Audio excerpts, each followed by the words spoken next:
Hey everybody, HomeSliceHenry here, and in today's video we're taking a look at some fun battles from the Ultra League featuring a very unexpected core pairing, and that is the pairing of Como-O and XL level 50 Skarmory.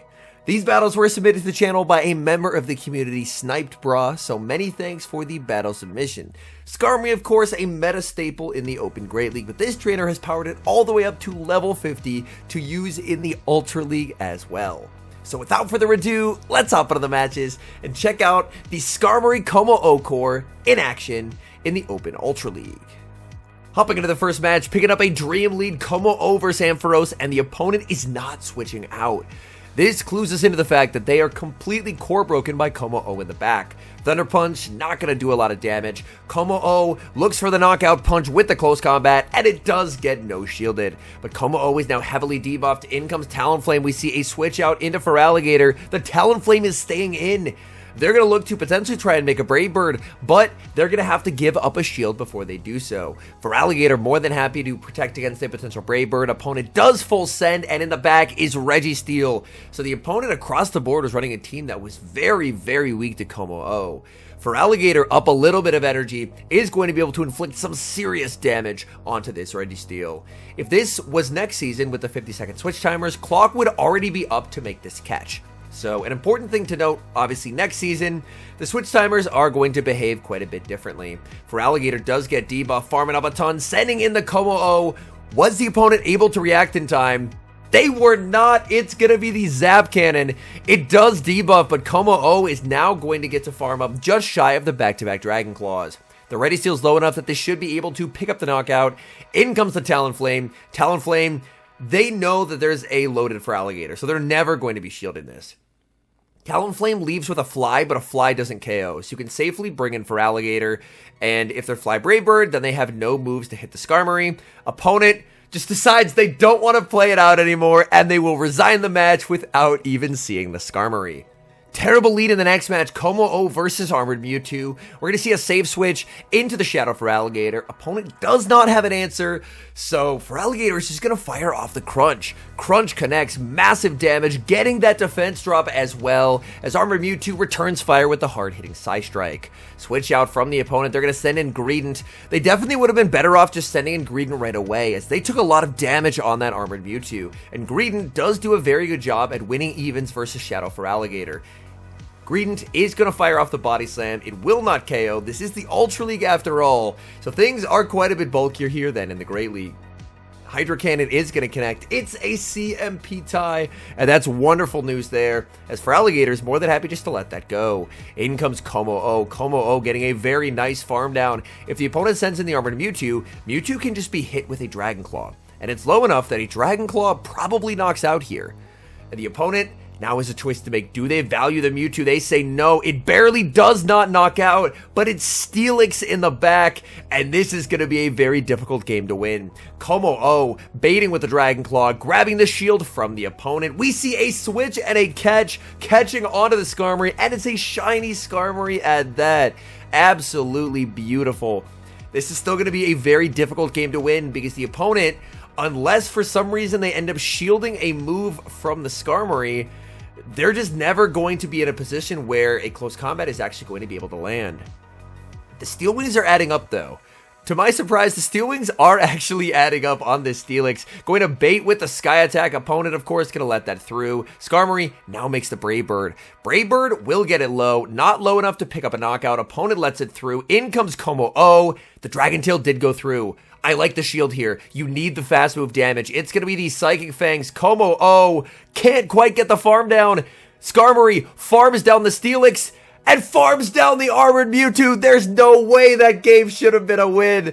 But Sniped Bra pulls magic out of a hat and is able to get that win. In the next match, Como-O sees a terrible lead versus the Sandslash. The Skarmory save switch is chipped with an Ice Punch, and out comes Poliwrath. Poliwrath going to be hit with a charge attack. It's going to be the Sky Attack bait and a savage no shield from the opponent. Brave Bird would have done massive damage, but they call the bait, and now things do get a little bit more uncomfortable. But now it's the opponent's turn to bait. They Icy Wind, so they get the debuff, and they're going to get a nice farm down, but Skarmory gets a shield advantage. And this is very valuable for Sniped, as Sniped can now go for a 1-shield farm down with Como-O, and Como-O will exit with energy that's going to be very threatening to the Sandslash.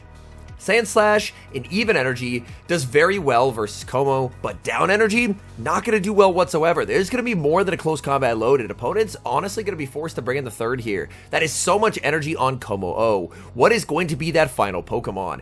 It's going to be a Gliscor. We see a quick switch out into Feraligatr. Feraligatr going for the Hydro, and it's a CMP tie. This is just shy of an Earthquake, so it is going to be a Night Slash or an Aerial Ace.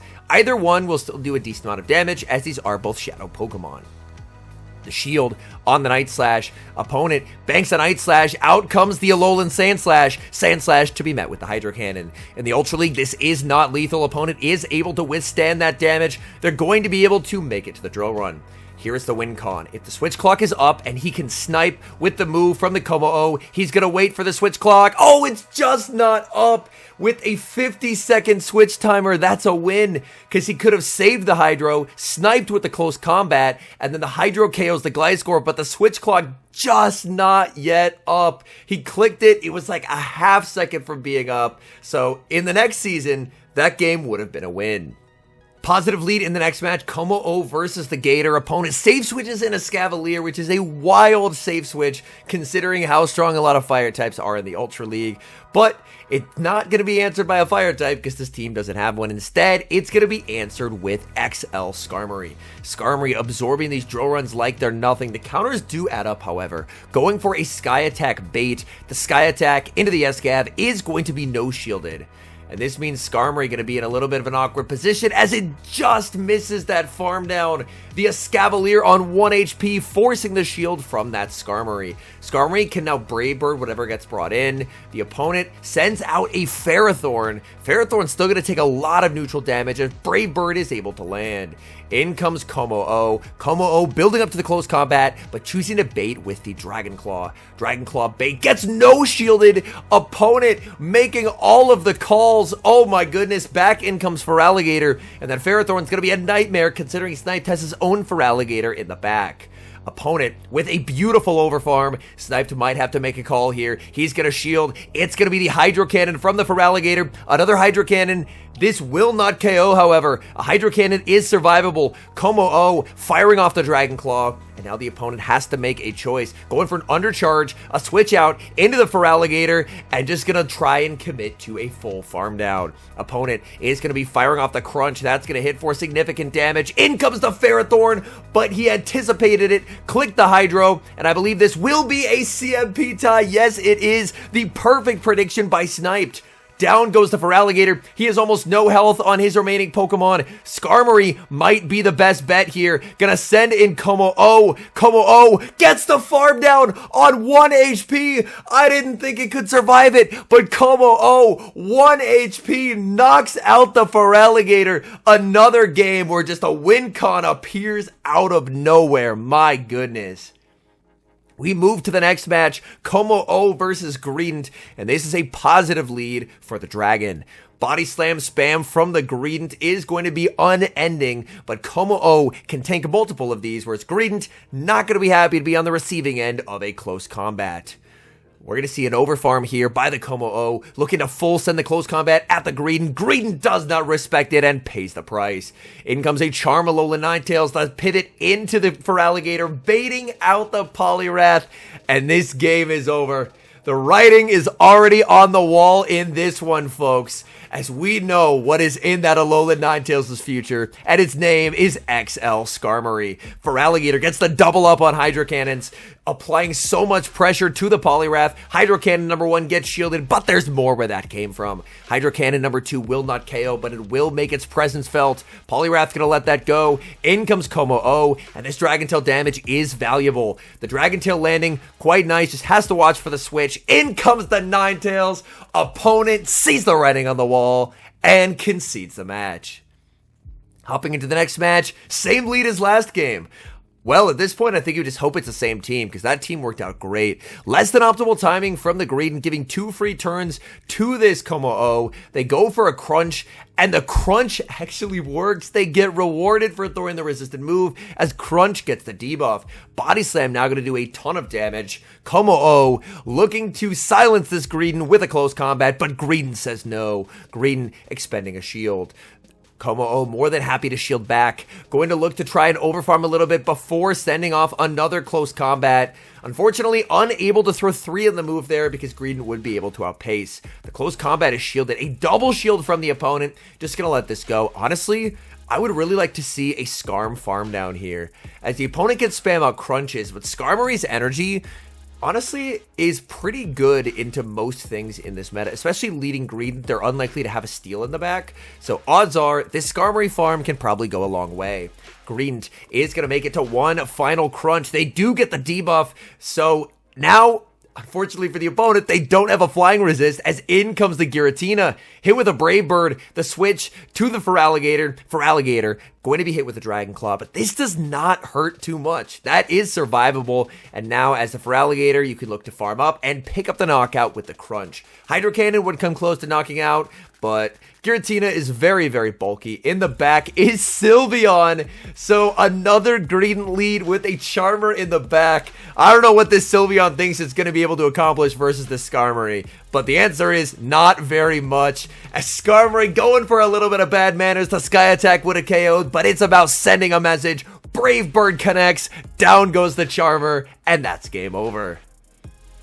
Hopping into the next match, at a tough lead returns, Como-O versus Alolan Sandslash. The safe switch to the Feraligatr is unanswered by the opponent. This is quite nice for Sniped. This is the matchup where he wants this Pokemon. Opponent is going to bank the Drill Run, bringing in their own Feraligatr. They're going to go for a Hydro Cannon. He knows he can survive this, and then he can try and fish for debuffs with Crunch. Farming up. Oh, actually going for the back-to-back Hydro Cannons instead. Crunch wouldn't quite KO, so opting for the slightly harder hitting move. Going for Hydro number 2. The first one was shielded up by the opponent. This Hydro Cannon is going to be no shielded as the opponent gets a full farm down. This does mean, unfortunately, that an Ice Beam is threatened here. Ice Beam would do a lot. We're going to see the shield, and there it is. So that is a very impactful shield for Como-O.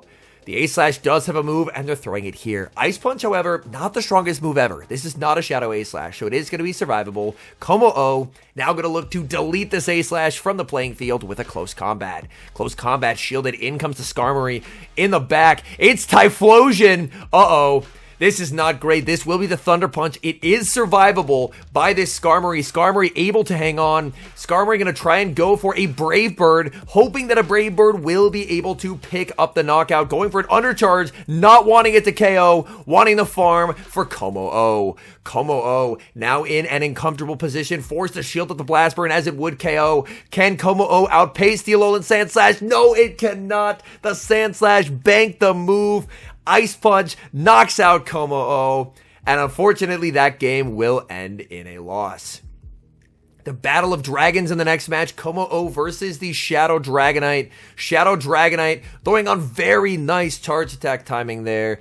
The next Dragon Tail from this Como-O won't quite knock out, so unfortunately Como is going to take a lot of damage as it gets the farm down. In comes Tapu Fini, banking a ton of energy. I love this switch out into the Feraligatr. Despite the fact that Feraligator's charge attacks are walled here, Feraligatr has a pretty good matchup versus the Tapu Fini. Tapu Fini, up a shield, they have no reason to bait. They're going to go for the Nature's Madness, but a Nature's Madness also does not KO. Feraligatr able to withstand that damage. Look at the Shadow Claws go. Unfortunate mistime there. Feraligatr missing the count by a turn, and that's going to cost Feraligatr its final shield. Going for the Hydro. Hydro should barely be survivable. Tapu shields and a switch out into a Registeel. Registeel going to be hit with a Hydro Cannon. There is a lot of energy available on Como-O, but the Feraligatr refusing to quit, making a last second Hydro. The Hydro connects, and now we see a bait. A Dragon Claw plus a close combat is stored, which means if the Dragon Claw is shielded, the close combat, oh, it's not ready, but it is now. I thought the back-to-back was stored. It wasn't quite, but the close combat is reached, and now Tapu Fini is going to be met with the XL Skarmory. Things got quite a bit scary there with the close combat not being ready, but thank goodness it was reached right before it got KO'd, and that game will end in victory. Hopping into the final match here. Tough lead, Como versus Cresselia, but the Feraligatr safe switch unanswered by the opponent. The opponent farms up to a Moonblast. We're going to see a no shield, Grass Knot is survivable, and they're actually not running Grass Knot. Honestly, a pretty rare sight nowadays, seeing a Cresselia without Grass Knot, considering how common Feraligatr is. The Crunch will land. Crunch does get the defense drop, which is pretty nice. Nice counting by the opponent, as they are not going to let Feraligatr force a shield. Feraligatr just going to let itself go. In comes Como-O. Como-O going to no shield as Feraligatr fires off its energy. They didn't build up to the Ice Beam, it's just a Crunch, so Como-O, fine with that. More than happy just to let that move through. Opponent, they can send in Cresselia. Cresselia's already taken some damage, so now in comes the Skarmory. Skarmory farming up energy. Whatever they had in back did not want to see a Skarmory, as the opponent actually resigns the match. All in all, I really like seeing anti-meta cores have success. And even though Skarmory, at the current moment, is top meta in the Open Great League, I definitely consider anti-meta in the Ultra League, just due to the fact that basically no one has it. Como-O proves to be a very cool and unique core breaker, and this video serves to be a little bit of a swan song for Skarmory. Skarmory did get a bit annoying in the Open Great League. I don't know how many games I've had a Gligar with like 2 shields and a bunch of energy, and I'm thinking, there's no way I lose, and then out comes a Skarmory to crush my hopes and dreams. So I don't know if I'll necessarily miss Skarmory. I think I'll end up missing Gligar a lot more, because Gligar offered a lot of neutral play throughout. But Skarmory is going to be one of those Pokemon that's nerfed in the upcoming season, so it only feels fitting for a Pokemon that was once top meta, got nerfed into obscurity, and then was brought back just to get nerfed into obscurity again. The final swan song for Skarmory before it gets nerfed on September the 3rd. Anyways, thank you guys so much for watching. If you're enjoying the content, make sure to leave a like and subscribe to the channel if you haven't. And a special thank you as always to our members here on YouTube. The support you guys provide is sincerely appreciated. So thank you guys oh so very much. And until next time, I've been HomeSliceHenry.